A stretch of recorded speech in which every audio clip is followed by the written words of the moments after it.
driver. What, for real? With some surprise packages. This kid is special. This is very special. I love Australia. Big personalities. Oh, you're totally just jealous. Yes, of course. And a whole lot of heart.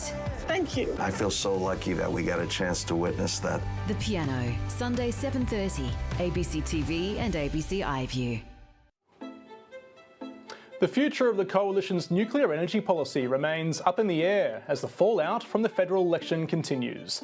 I'm Tom Lowrey, live from the lands of the Ngunnawal people. Welcome to Afternoon Briefing. Loud explosions have been heard in Pakistan and Pakistan-controlled Kashmir, where India says it has attacked terrorist infrastructure. Pakistani officials say multiple people have been killed and dozens injured, while the Prime Minister of Pakistan has vowed the attacks will not go unpunished. We'll get the latest from South Asia Bureau Chief Meghna Bali shortly. Counting continues in several very close races around the country following Saturday's election, with 13 seats still in doubt, according to the ABC's tally. Liberal MP Tim Wilson has claimed victory in the Melbourne seat of Goldstein, meaning outgoing independent MP Zoe Daniel becomes the first of the Teal independents swept to power in 2022 to lose their seat. We'll speak to Chief Election Analyst Antony Green to find out the latest results. Questions remain over whether the Coalition will stick to its plan of building 7 nuclear power plants around the country. Liberal Senator Maria Kovacic has become the first in her party to publicly reject the nuclear energy policy. So will it stay or will it go? We'll ask Nationals leader David Littleproud.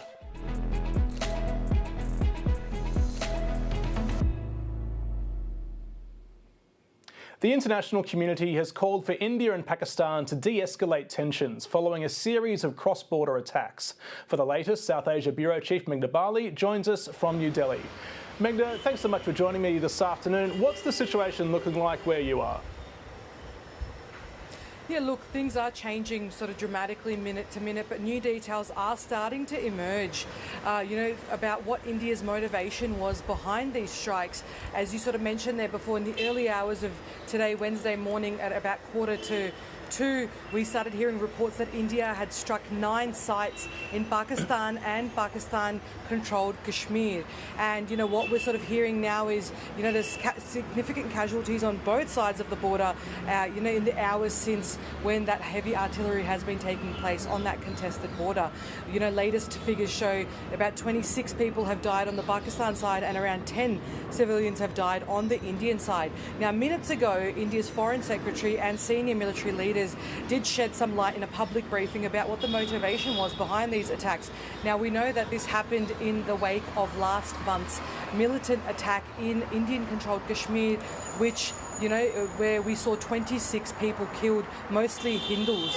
Now, India's position was that, terror outfits based in Pakistan and harboured by Pakistan were behind this sort of attack, which was the worst that India has seen in these last nearly 20 years. Now, the Foreign Secretary, as I mentioned, has shed a little bit more light about this, and they've named a terror outfit called Lashkar-e-Taiba as behind this attack. Now, this is a terror-designated organisation. They are based in Pakistan, and details have emerged that this operation in Pakistan this morning destroyed 9 terror camps. It destroyed things like recruitment centres, terror launch pads, indoctrination and training camps. And niche tech weapons were used to avoid collateral damage. This is what the Indians have said just minutes ago. They sort of shed a little bit more light on what their intelligence was, that this attack in Kashmir last month, was aimed to disturb normalcy in Indian-controlled Kashmir, and that India's intelligence has proof of Pakistan's role in this attack. And in this briefing, what we saw was some really detailed sort of walkthrough of the different camps that India targeted, and why they believed that Pakistan-based terrorists were there, and why they feel that it was justified. This was more of a preemptive deterrent action rather than an act of war, which of course Pakistan has disputed, and they've said that they were not involved in this attack last month on Indian soil. And that this the Pakistan Prime Minister, the Defence Minister, coming out with some very strong statements saying that they condemn this cowardly, heinous attack, and they will be considering it an act of war. What broader implications could this have if the situation escalates?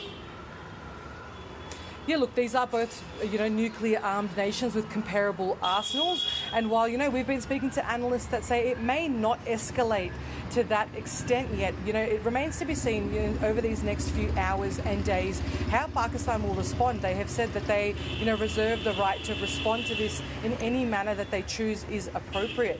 They deem is appropriate. So, if we go sort of by past escalations that India and Pakistan have been involved in, they do tend to be confrontational for, a short period of time, but it has stopped short of spiralling into an all-out war in recent times. But, yeah, we'll be monitoring the situation closely over the next few days. Ming Nabali, thanks so much for joining me this afternoon.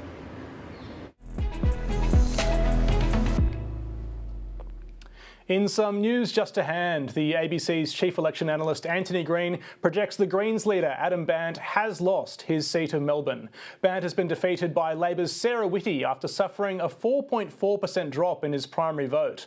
With just under 70% of the vote counted, Whitty leads by more than 4,000 votes, with a projected two-candidate preferred lead of 52.7% to Bandt's 47.3%. Labor's primary vote is up by almost 6%. Bandt has held the seat of Melbourne since 2010. Sarah Whitty is a foster parent who is the CEO of the Nappy Collective, which provides free nappies to families in crisis. Now, the coalition is weighing up what to do with one of its signature policies from the election. It's pitched to build 7 nuclear power plants around the country. It's dividing the Liberal Party, with some arguing to dump it all together and others advocating for nuclear to remain in the mix. Tim Wilson, who reclaimed the seat of Goldstein from independent MP Zoe Daniel, says nuclear has to stay. In my core sense of believe in the role of nuclear power, not as an end, but as a beginning. We talked about this in our campaign launch. Nuclear power is part of building the future industrial base of our country. If we don't do that, then we are saying either one, we're going back to coal, or we as a nation are going to deindustrialise. That is not a future I am prepared to accept.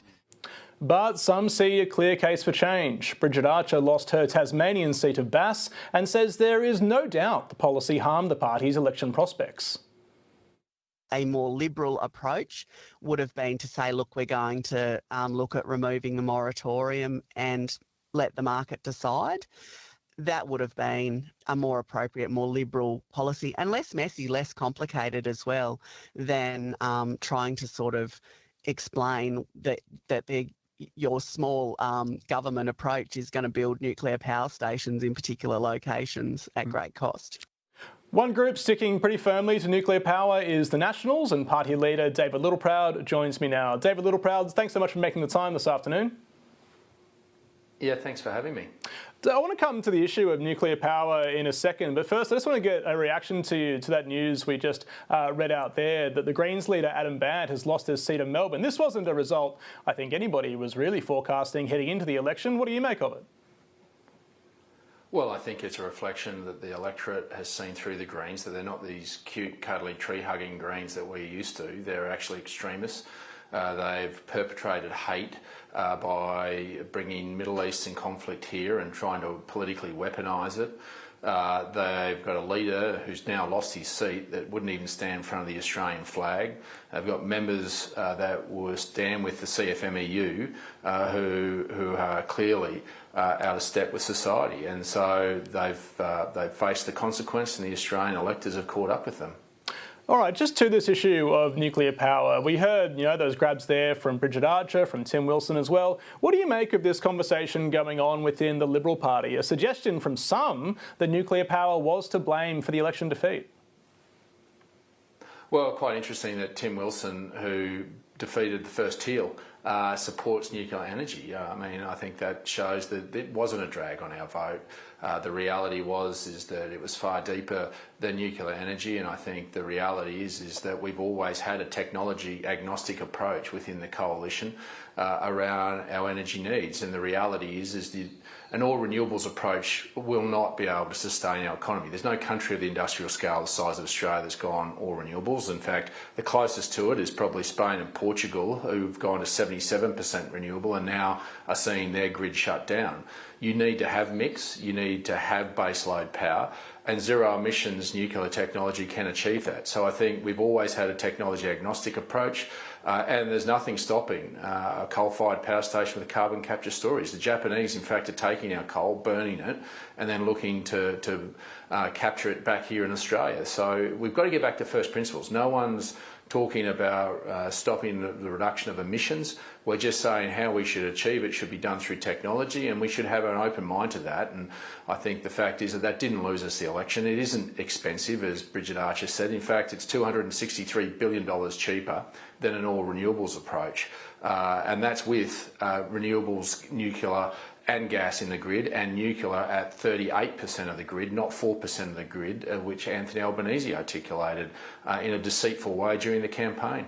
I'm going to come back to the issue of coal that you just mentioned there, but I remember chatting to Liberal MPs when this nuclear policy was first announced, and some were surprised that the party was going with this full plan of 7 nuclear power plants, details on locations, on gigawatts, all sorts of things, rather than just looking to overturn the moratorium or the ban on nuclear power. Was it too ambitious, do you think? Why did you make the call back then to go, here's all the detail, here's exactly what we're going to do and how we do it, rather than just a simple step of, is the Australian public okay with nuclear power? Oh, well, I think you would have faced what John Howard faced, is that it would have been, well, whose backyard is it in? And you wouldn't have been able to answer those questions. I mean, you would have had a scare campaign, not a lie campaign, that Anthony Albanese took, and that no one in the Fourth Estate held him to account over about this $600 billion lie that he perpetrated during the campaign. In fact, it's an all-renewables approach that's around that number. It's the nuclear plan that we had is about $120 billion, and the total grid was $331 billion. So if you hadn't been more specific, then you open yourself up to not in my backyard, whereas our detailed plan actually also articulated that it would be where existing coal-fired power stations were. So we didn't need the 28,000 kilometres of transmission lines, which is why it's cheaper than this all-renewables approach. So I think there's a lot making commentary, but when they make commentary, they should have understood the numbers. They should have prosecuted the numbers clearer, and making sure that Labor was held to account in terms of the scare campaign through a lie, through the costing, and in fact the amount of grid that it would take, unabated. And I think that's a reflection on the media as well, in terms of the gallery that followed Anthony Albanese, that they didn't hold him to account because his modelling came from an organisation that donated to the Labor Party and represents renewable companies. We had it independently costed by Frontier Economics, who both the Coalition and the Labor Party use to make sure that there is independence in terms of that modelling. I think I asked a few questions about Labor's energy modelling while on the campaign. I'll just quickly point out. Look, just on the coal point you were making earlier, do you see that as part of the Coalition's energy pitch going forward, that we're still backing nuclear power, but we also see room for new coal-fired power plants in Australia in future? We should be technology agnostic, and when you can undertake, and you're even seeing our gas industry here in Australia undertake carbon capture storage to reduce our emissions, that should be the core principle and the first principle that we get back to, is how do we reduce emissions but give us baseload, affordable, reliable power where we don't have premiers asking us to turn off the dishwasher because they fear that the grid is going to shut down. We should embrace technology, and I think what we're saying is we're not walking away from renewables. Even the grid that we were proposing would have seen more renewables come into it. You should have a mix, and that gives you takes away concentration risk, and that gives you, as a provider of energy in this country, because energy is the economy, to give security. And we won't have security when you look at what's happening to Spain and Portugal at the moment, and we won't have something to plug into because we are an island nation, we are a sovereign nation, and if we don't have that infrastructure in place now, then we have no redundancy built into our grid. That opens us up to significant vulnerabilities. If the Liberal Party decides it does want to move away from nuclear power, how hard are the Nationals willing to fight this behind closed doors? Oh, we'll obviously have a conversation. I've always worked as leader of the National Party in the primacy of the party room and the determinations that we make. And I don't see any need for us to change from a technology agnostic approach to our energy grid. And when you've got secure economic costings that show that it is cheaper than an all renewables approach, I think the lived experience is one that Australians are going to feel over the next 2 years. And even numbers today show that. And in Bridget Archer's own home state, you're going to see an 82% increase in wholesale electricity prices because they've got a drought there and the pumped hydro isn't going to work and it's costing them more. So it's going to be the lived experience. The fundamentals haven't changed. You can't run an economy of the scale of Australia on renewables. It just cannot work. And the lived experience will be seen in the next couple of years, and the lived experience is being seen in Portugal and Spain now. David Littleproud, I want to just zoom out a little bit to the election more broadly. The Nationals have largely held their position. There has been a loss, of course, in Perrin Davey, but compared to the Liberal Party, it was, I suppose, a much better result. What do you think went wrong for the coalition more broadly in this campaign? Why is the Liberal Party, I suppose, going backwards?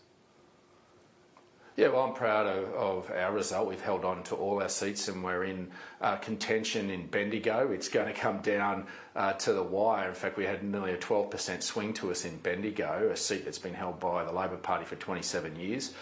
Perrin is, while the National Party vote held up, we're in a joint Senate ticket in New South Wales, and the collapse of the coalition vote in New South Wales means that there's contagion, and hopefully Perrin may have a pathway through, but it's going to be very tight.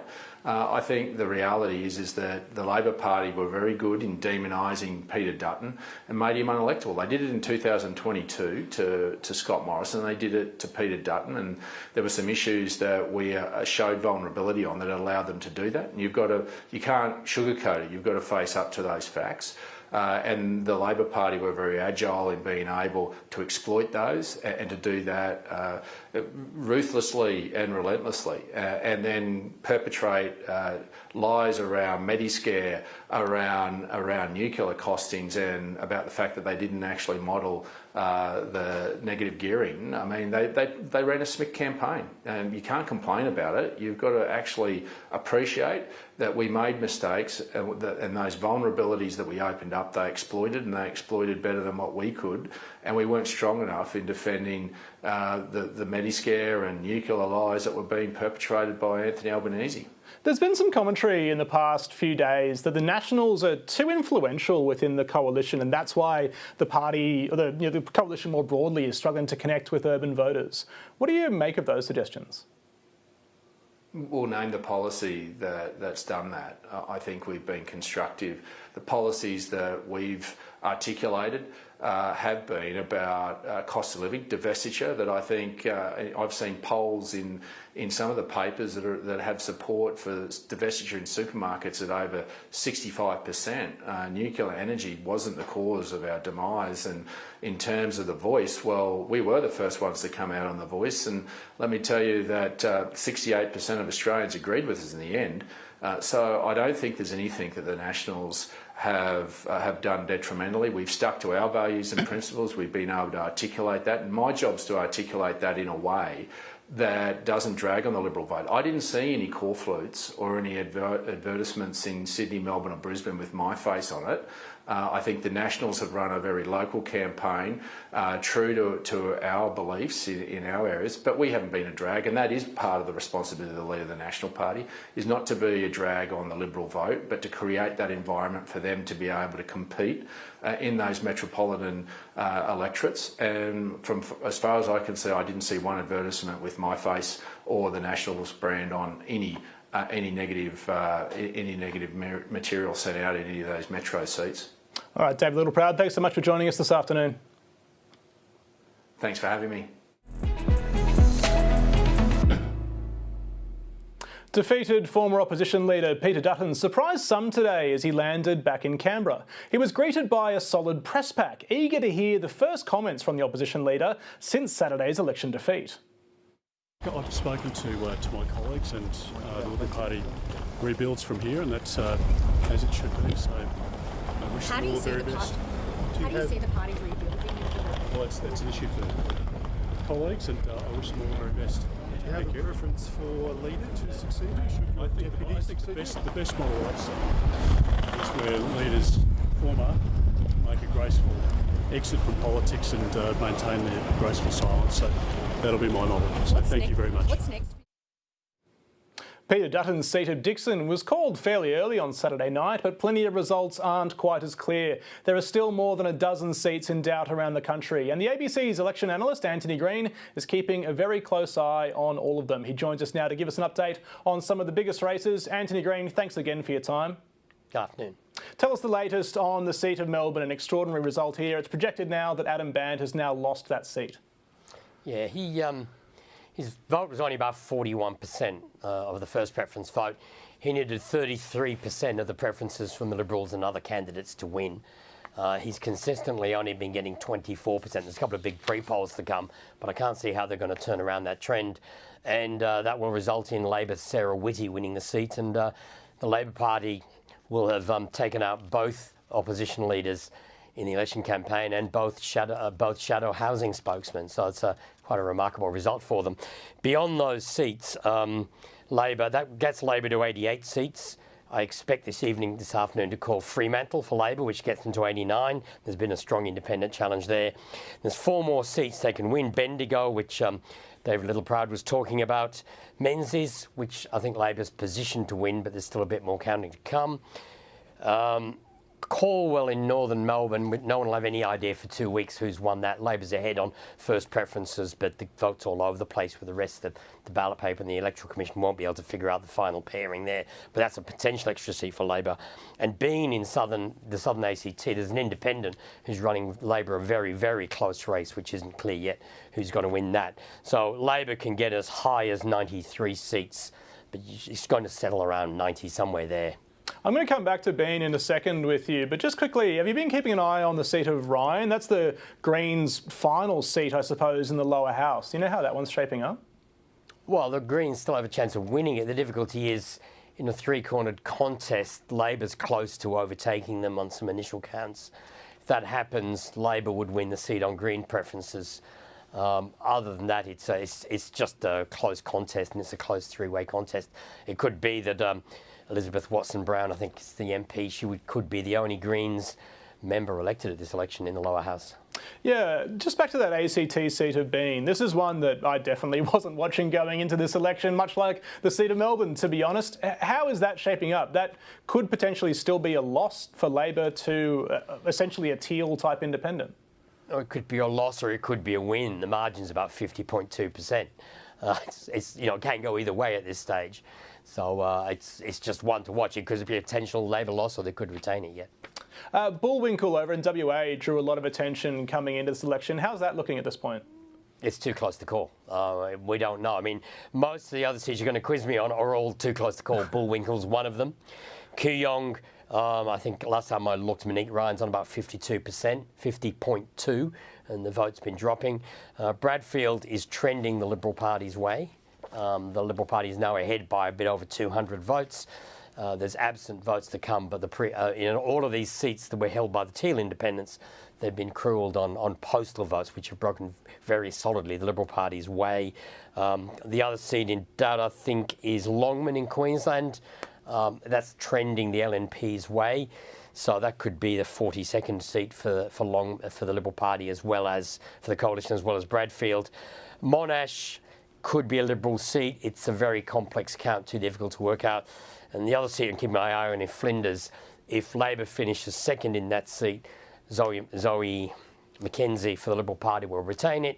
But if the independent finishes ahead of Labor, the preference flows could be very different, and it could be a potential independent win. But it's very difficult to call some of those seats at this stage. All right, Antony Green, thanks so much for your time. Thank you. One race that was being very closely watched this time last week was the Sydney seat of Bennelong. Labor's Jerome Laxale took the seat from being notionally Liberal held after a redistribution to making it safe Labor territory. He joins me now. Jerome Laxale, thanks so much for your time. Thank you, but I'd say right off the top, there's no such thing as a safe seat, Tom. I think David Littleproud might perhaps disagree with that one. Marinella's pretty firmly in that territory. Look, going into Saturday afternoon, Saturday evening, were you expecting the result that came your way? I think it was a 9% swing in the end. Yeah, look, we're currently sitting on a 9% margin, which we expect to come down a little bit with postals. That's a 13.5% swing on primary votes. So no, I wasn't expecting that. I was quietly confident a couple of months into the redistribution that there was enough to hold the seat, but to come out with that result is really humbling and just shows, that of the two proposals to go forward for the next 3 years, it was Labor that this electorate chose for the first time ever to be held on to. So yeah, it was quite a result. Yeah, I mean, put us in the mind of you mentioned there's no such thing as a safe seat. You're certainly a marginal seat MP. Put us in the mind of a marginal seat MP going into an election like that on Saturday night. How do you try and sort of read the tea leaves? Well, we did have the 2 weeks of pre-poll beforehand, and I was sort of parked at a booth that we'd lost in 2022, and I could tell that there was movement towards us at that booth. It felt okay, as difficult as it was for those 2 weeks. But then, on the day, obviously 46 booths around, you can't be at all of them. So you just kind of wait till those first results come in. And then pretty quickly we found out that we were just getting pretty exceptional results in the primary vote right across the electorate. I think the first 18 booths that came in, we won all of them, and at the end it turns out that we only lost one booth on the day, which is unheard of, and it goes to show the strength of the national campaign. I think the Prime Minister and the Cabinet came up with some really good policy to take forward for the next term, particularly around renewable energy, the environment, Medicare, cost of living. They resonated really well. And then we ran a really strong local campaign as well. At the end of the day, voters had a choice between someone who was local and experienced and a successive, another parachute candidate from the Liberal Party. Yeah, I mean, you just touched on this, but as you were sort of door knocking or handing out those how to vote cards, what do you think it was that was pushing voters your way to, give you that significant swing from 3 years ago? Well, there were two parts to it, I think. The national campaign was really strong. We defined what we wanted to do with the next 3 years really well in comparison to the Liberal Party that didn't. And then locally, it was all about being a local and being experienced. This is the second time in a row the Liberal Party have run a candidate that wasn't a local and wasn't as experienced as myself. I'd been on the council for 10 years prior to becoming a federal MP.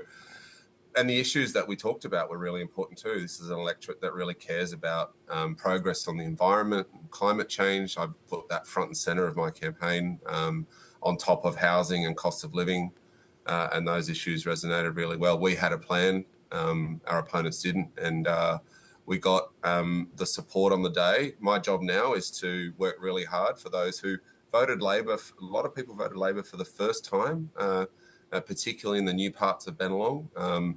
That's a huge responsibility on me to make sure I represent them as best I can in the National Parliament. You mentioned environment and climate change, and I'm going to come back to that in a second with you. But just quickly, Antony Green there mentioned some pretty close races.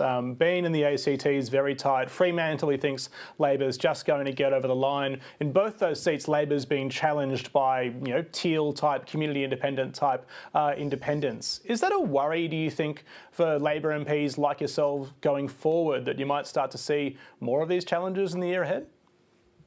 Oh, look, let me just say that Dave Smith and Josh Wilson are extraordinary local MPs.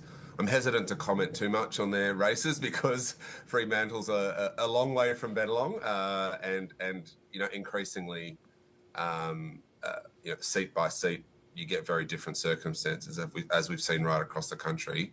I just know that it's the job of any MP to represent the voices of their community, and that's what I've been trying to do as a federal MP, but something I learnt really early on in my time as mayor and on council, and that's what I've tried to do here in Bennelong, and it's worked. But how do you sort of push back on that message that, hey, I'm not tied to a party, I'm an independent, I'm going to advocate solely for you, not whatever the party's tying me to? How do you push back on that message, do you think? Well, I explain what our processes are within the Labor Party. We do have opportunity to have pretty robust debate within the caucus and within our committees. It's a different process to being an independent, but it's an important one.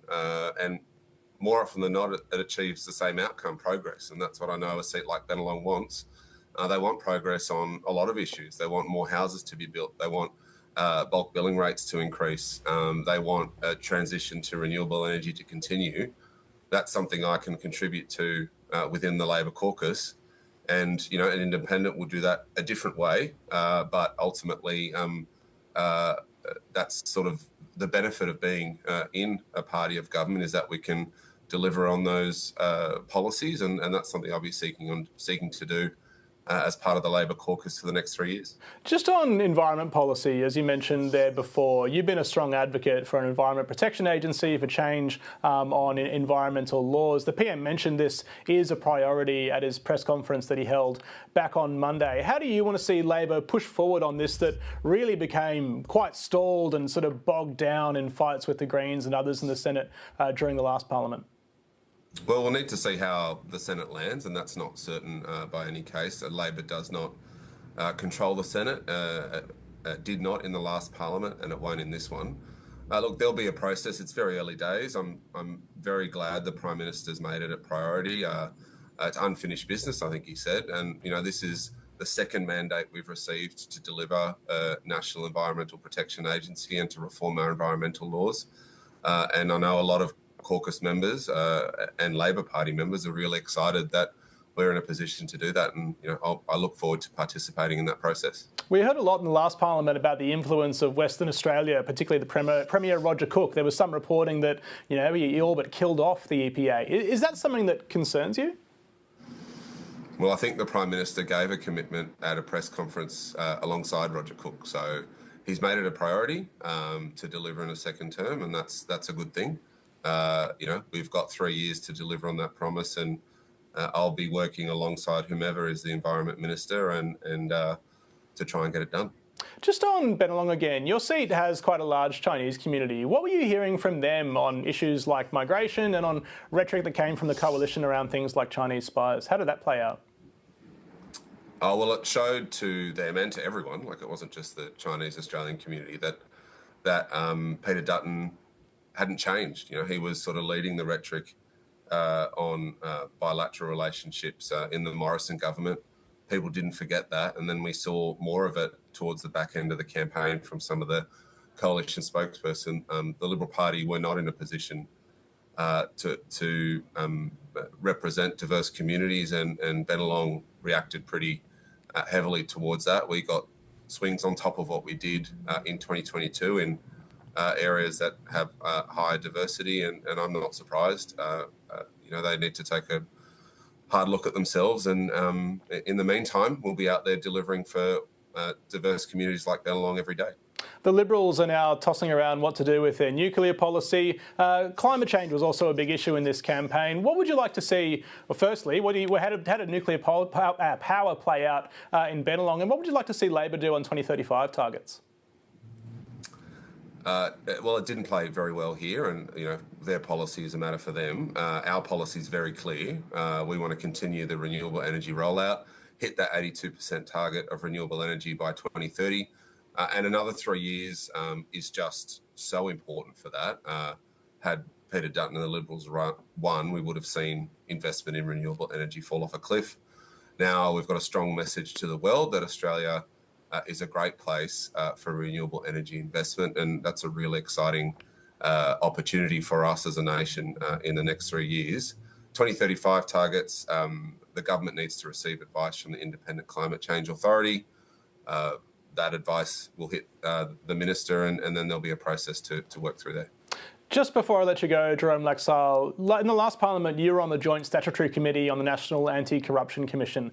I know there's been a busy campaign, but I'm just wondering if you've seen some of the questions that have been asked around Paul Brereton's handling of defence issues, but given his ongoing sort of ceremonial roles in defence. Do you have any concerns there? I'm sorry, I'm not across those questions, so I might have to get back to you on that one. I've been head first in the tightest marginal campaign in a while, so I'll look forward to resuming my duties on the Anti-Corruption Commission Committee if I'm reappointed in the new Parliament. Jerome Laxale, I understand that, and I fully appreciate your time this afternoon. Thank you so much. Thank you. Ousted Greens MP Max Chandler-Mather has spoken out about his time in Parliament after losing his inner-city Brisbane seat to Labor. He's been critical of the culture in Parliament, calling it a sick place. Half the Labor front bench was there in Parliament just screaming at me, like calling me a joke and an idiot, and like one minister made a comment about my mum, and I was just getting up there saying there should be caps on rent increases. And I remember walking back into my office and almost throwing up out of stress. I'll be honest, one of the things I'm quite happy about at the moment is I don't have to spend more time in the House of Representatives. In terms of a workplace, it was bloody awful. The party's deputy leader is Mehreen Faruqi, and she joins me now. Senator, thanks so much for your time this afternoon. Thank you for having me. Lovely to be with you, Tom. I'm going to come back to some of those comments that Max Chandler-Mather made there, but just first of all, I need to get your response to the result the ABC's now called in Melbourne, that Adam Bandt is going to lose his seat, the Greens party leader. What do you make of that? Well, of course, the Greens and I have a lot of respect for Antony Green, and we will thoroughly miss him, as this was his last election analysis. But we also know that over the last few days, seats have been called, they've been uncalled, positions and decisions have flipped. In Melbourne, the situation is this: 15,000 votes still have not been counted. These were people who were either working or not in the electorate that day, and those votes often have a very positive outcome for the Greens. Our scrutineers are there, votes are being counted, and we can't declare a position till every last vote is counted, and I have everything crossed and hope that Adam gets across the line. This is surely a troubling result, even if something extraordinary were to happen, as you say there, and this seat were to sort of come back in play. How much of a loss would Adam Bandt be for the party if things don't go his way? Well, Tom, I don't want to think about that. Of course, this election we have had, we've lost our two fantastic MPs from Queensland who have stood up and done so much for the community, Max and Stephen, and that is a loss. But that loss comes at, with the issue of keeping Peter Dutton out, because that's kind of how the election panned out. People were really focused on keeping Peter Dutton out because of his divisive, hateful, Trumpian politics. And that's a win for the people of this country. But that has meant that we have lost these two MPs. We'll keep a very close eye, of course, as I said, at the results of Melbourne, Ryan. Wills is, still being counted. So we'll cross all those bridges when we have a final result. What do you make of the result you've seen so far, though? We're now in a position where, as you said, two MPs have certainly been lost. Two MPs may well lose their seats. We've called one there for Adam Bandt at least, and the party didn't make gains in places like Wills. What is this sort of result? How do you interpret it for the Greens? So we have got our vote has kept steady, both in the Senate as well as in the House. Across the country. We will be in sole balance of power in the Senate. So that does mean that we have a mandate to, keep pushing Labor, keep fighting for the things that people have put us in there for, fighting for action on climate, on housing, on cost of living. We do know that in places like Wills, in places like Fraser, in places like Western Sydney, in booths where there were multicultural communities, migrant communities, our vote has exploded. We have had 20% swings towards us in some of those booths.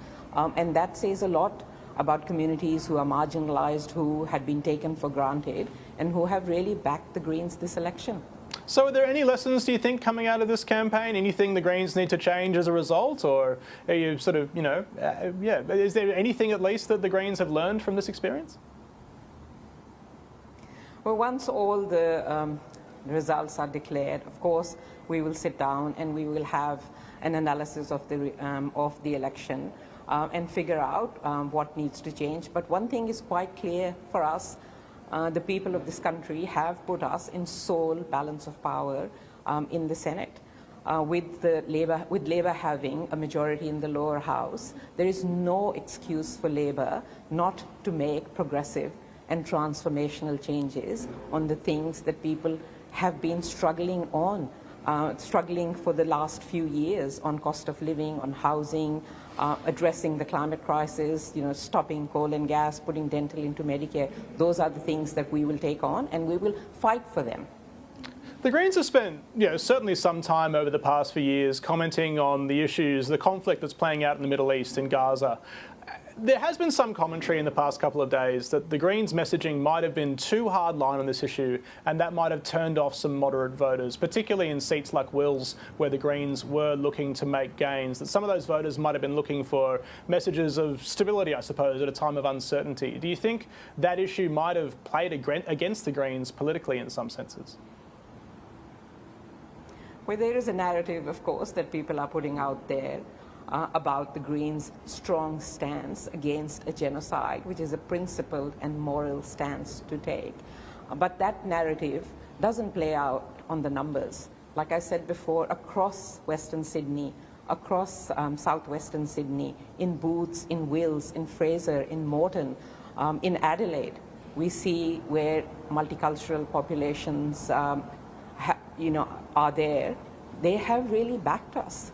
They are the communities who were so marginalized. And again, what we have seen is that the people of Australia has rejected the most pro-Israel party, and they have kicked Peter Dutton out of Parliament. Sarah Hanson-Young said yesterday on this show that when it comes to holding the balance of power, sometimes you need to push back and sometimes you need to collaborate. Do you think the Greens might have occasionally gotten that balance wrong in the past, particularly over the past 3 years? So the Greens were fighting for what our communities had put us in there to fight for. We are in Parliament not to tinker around the edges. We are in Parliament to push boundaries. And we fought hard. And when we thought that, we had fought as hard as we could, then we negotiated and got the best outcome through that negotiation. There'll always be things to reflect on, but we have been put there to be an alternative to the two major parties, and we have to make sure that that is what we do. As you heard before this interview, Max Chandler-Mather yesterday called Parliament a sick place and bloody awful. What did you make of those comments from one of your now former colleagues? Tom, of course the Parliament can be a bloody awful place. I could relate so much to Max's comments about what he said about his time in Parliament. Like, this is a workplace where for 6 years I have experienced outright racism. I've been told by a colleague to go back to where I came from, just as an example. We've been gaslighted, being shouted at.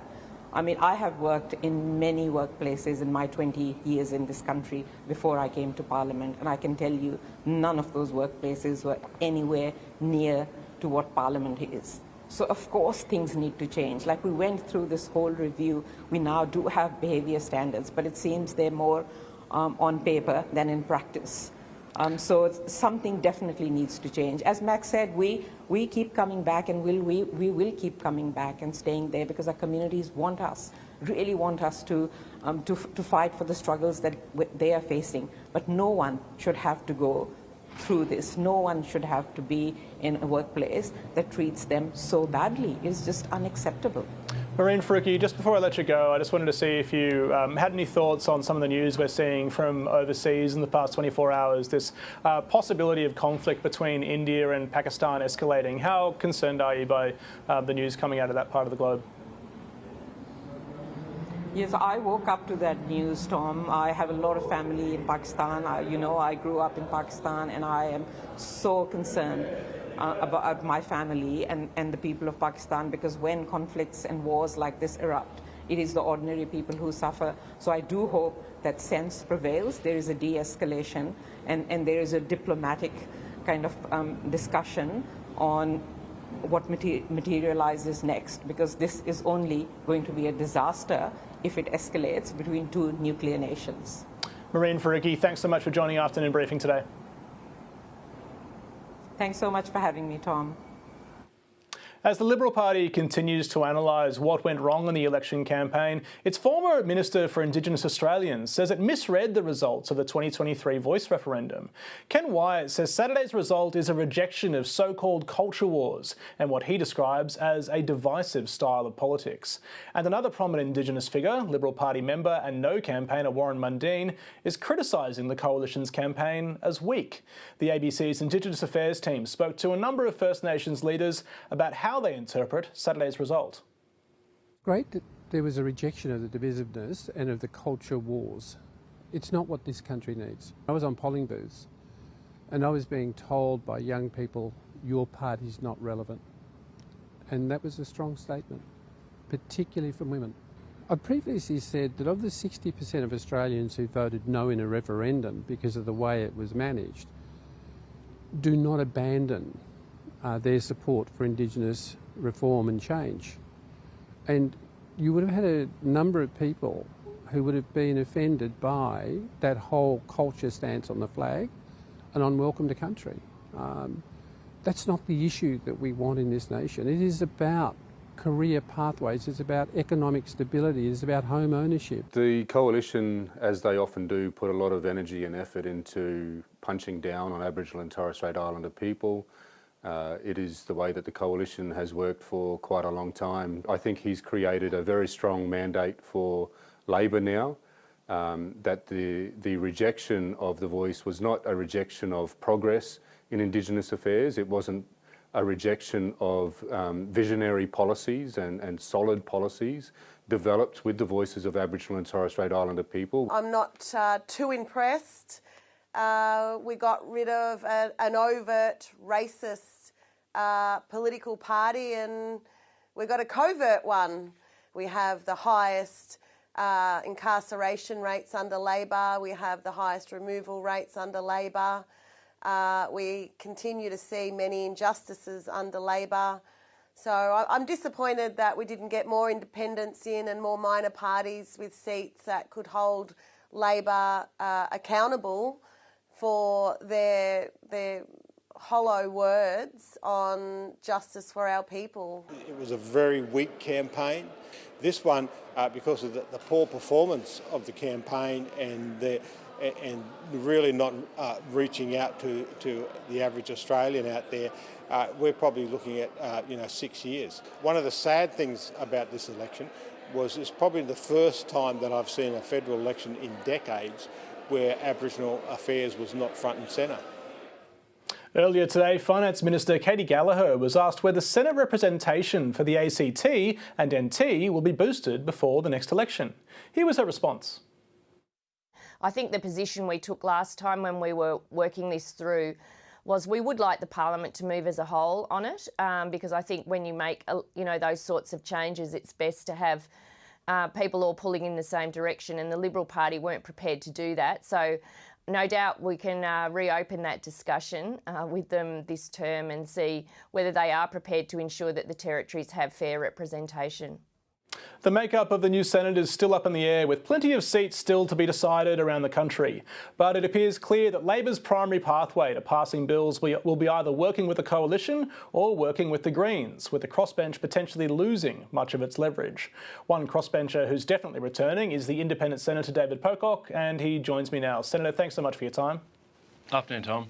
Look, can I just quickly firstly get a response to you to what Katie Gallagher was saying there? How keen are you to see the ACT's representation lifted from 2 to 3? Do you think that is something that you can convince the Coalition to sort of get on board with and get movement on that perhaps in the next 3 years? This is something that's long overdue.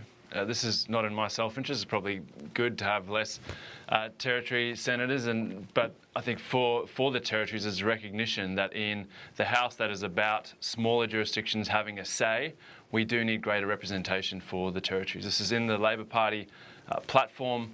I moved amendments in the last Parliament as part of their electoral reform stitch-up bill, and neither of them wanted to back it. And I think this is a case of them saying one thing, but then saying, oh, we want the Liberals on board, and they're not respecting the Parliament.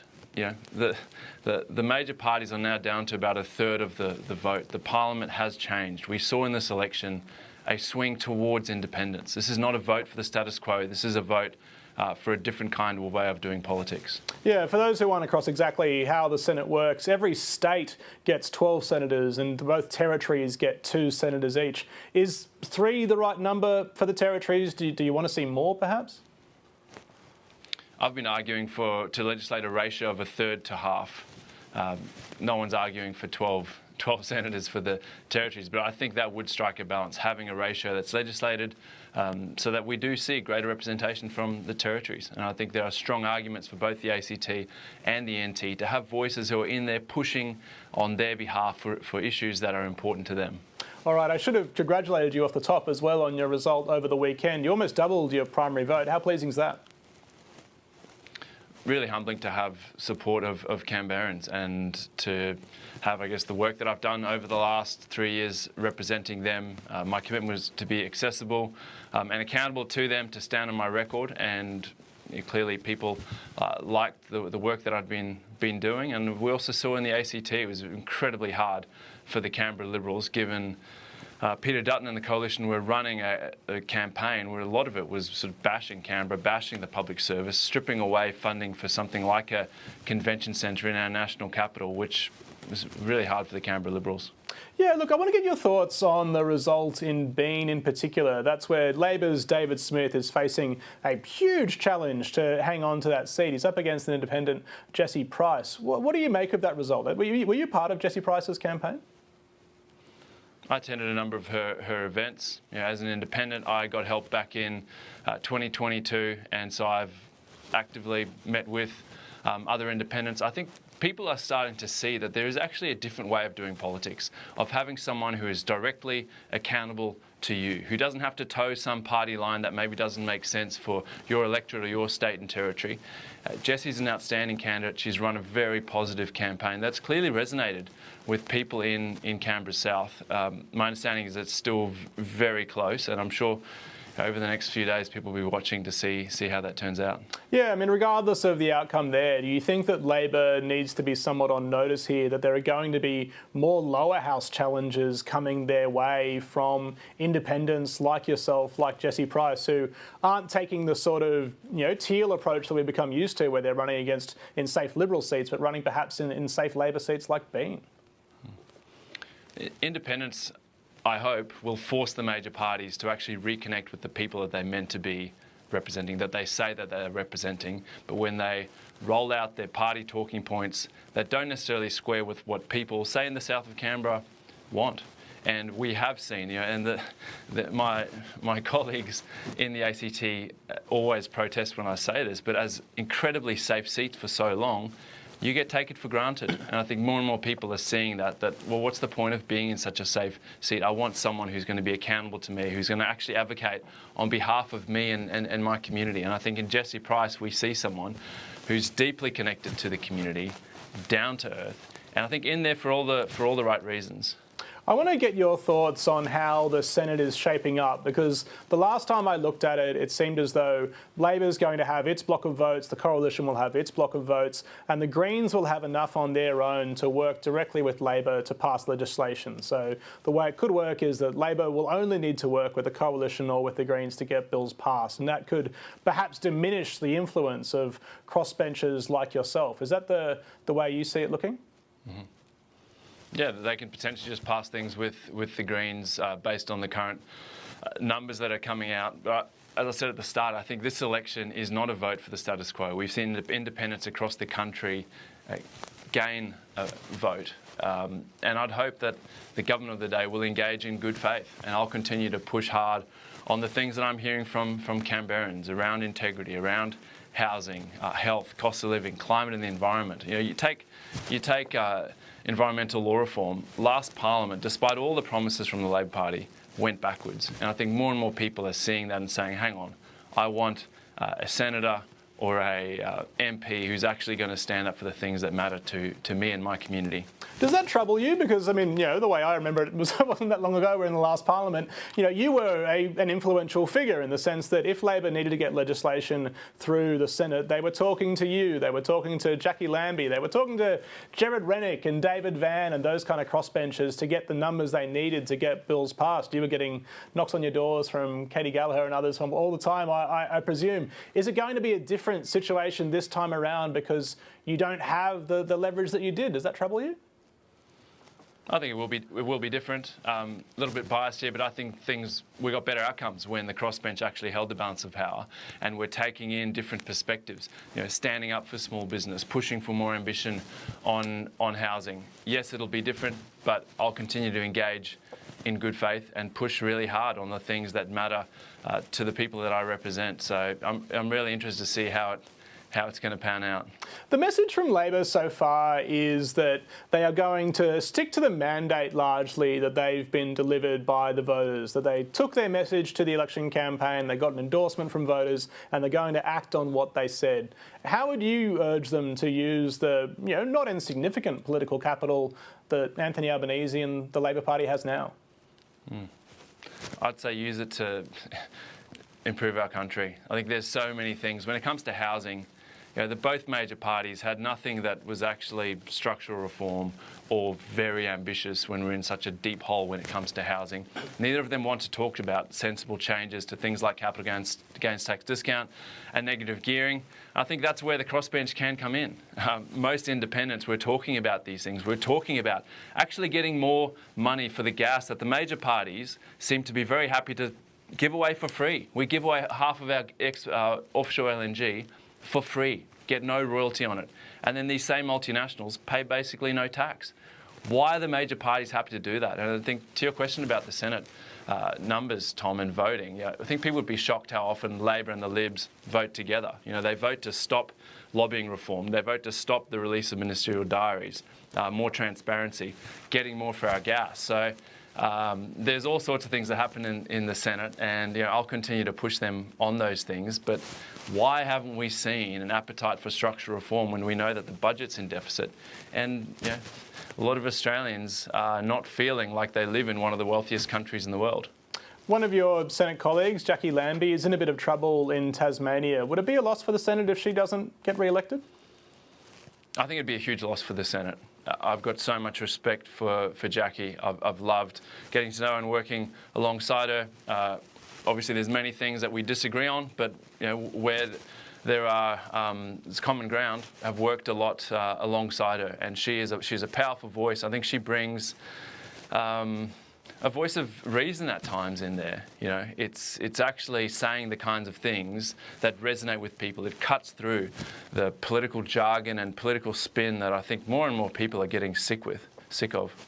Just lastly, David Pocock, the Prime Minister is expected to meet Donald Trump next month. Donald Trump's sort of spectre hung over the campaign quite a bit. How would you like to see Australia, or the Prime Minister, I suppose, manage the US relationship going forward in what's a fairly unstable environment?